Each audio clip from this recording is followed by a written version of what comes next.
Time is yours. Alrighty.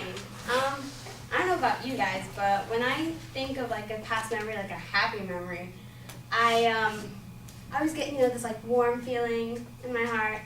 It's just really like gets my blood pumping. Really gets just it makes me feel nice. Makes me feel comfortable, warm, and I think there's a reason that Jack Frost is cold and blue, and there's a reason that jolly old Saint Nick was really red and really big and really warm. And if you watch Santa Claus 3, The Escape Clause,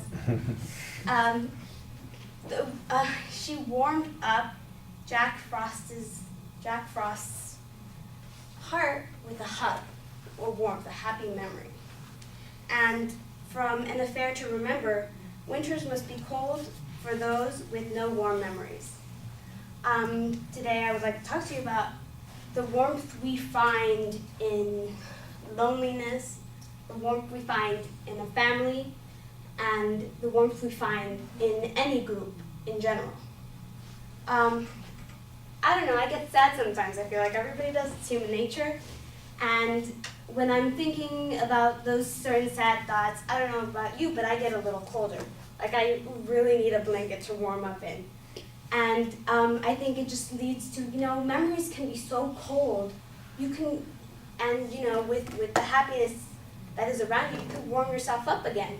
And when you're alone, it's not particularly like the best time, but it can be good, because you can, just remember and cherish all the moments that you've had before. It's one of those pauses in life that you get every now and then, where you just have to sit and think about where you've gone, because it's good to pause and look at the scenery once in a while. And my next thing is warmth in family. My family has a lot of warmth. We're a big family. We're really close-knit. Like, I've had people come up and tell me that they're jealous about how close I am with my sisters, or my brother. And I love just that family bond. It's always just so warm and healthy. I love, one of my favorite things to do, it's kind of creepy, but I like to just, when I'm at my friend's house, I like to observe, the family warmth that's in the room. Like, I love to be the outsider looking in, because I think it's so cute looking at their type of family warmth. It's all so different, it's all so cute, it's also kind. And when you're together in that sense, like Christmas or any other kind of celebration, there's just that aura that's just so orange. I don't so warm. And then in a group, you're usually united by like a one single idea. Like here, we're all here dedicated to learn speaking. And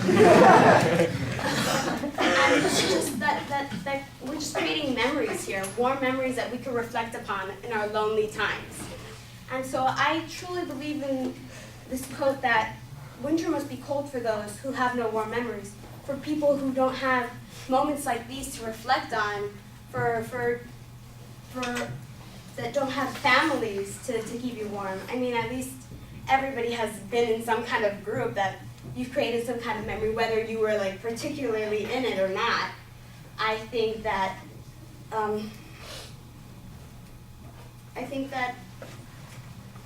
there's cold memories and there's warm memories, and we need them all. But in your lonely times, it can get really cold, and you really need those warm memories to cuddle yourself up in. Have a good time.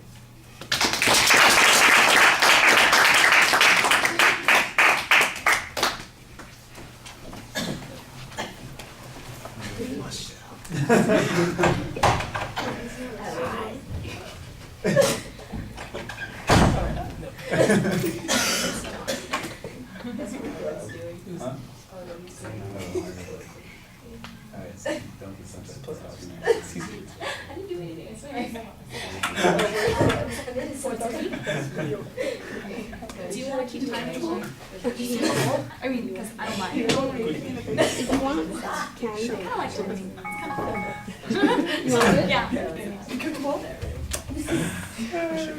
All right, the warm visualization at the beginning I thought was pretty effective. The audience can kind of connect with that. I like your example with Santa Claus and Jack Frost from the movie. That sets up the point pretty effectively. You identify the quote.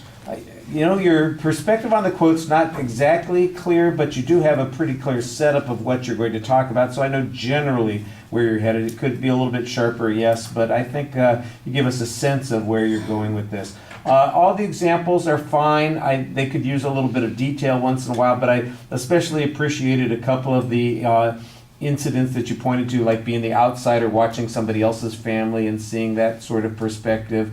I was hoping to maybe get one of those details about how close you are with your brothers and sisters, for instance, and we don't quite get that. I know how you feel about them, but I don't know why you feel that way, and that's one of those, like I said, little details that would probably add to the speech.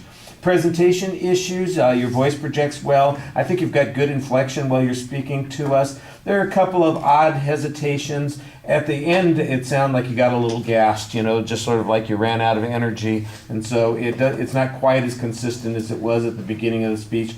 Your eye contact with the audience is usually solid, although occasionally it looks a little bit averted, like you were kind of eyeing us out of the corner of your eye. Maybe a little anxiety in your feet movement, but in your foot movement, but that, like I said, I don't think it was exceptionally notable, but it is something that you might want to watch for. Let's see. That's it. Okay, thank you.